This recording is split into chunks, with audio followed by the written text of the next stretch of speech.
Hello and a very good afternoon to everyone. For those who don't watch BT Sport, and I'm sure there are plenty, it is Lawrence Dallaglio, and I'm very grateful and to welcome you all here today to the final session of the afternoon. And we'd like to think with rugby we've saved the very best till last. We have some wonderful guests joining us up here on stage. In a few moments we'll be hearing from Shimazu-san, who is the CEO of Japan Rugby World Cup Organising Committee.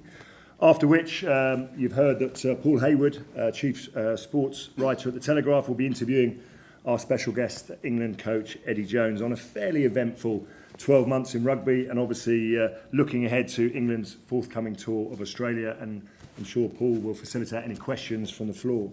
But if I could take you back to the start of the season, which as an England fan is a little bit painful, as someone who was fortunate enough to commentate during the Rugby World Cup, it's even more painful. But obviously, the Rugby World Cup was a huge success other than England's performance. It was bigger than any previous tournament. It sold out, it packed stadiums all over the country.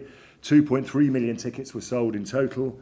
And the games were, I'm sure you'll agree, brimming with atmosphere and camaraderie. It certainly wasn't a normal World Cup. Giants were slayed. The hosts were somewhat humbled. And spectacular rugby, and even the weather was spectacular throughout. So making England 2015, I'm sure you'll agree, the biggest and probably one of the best Rugby World Cups ever. That baton now passes on to Japan in 2019.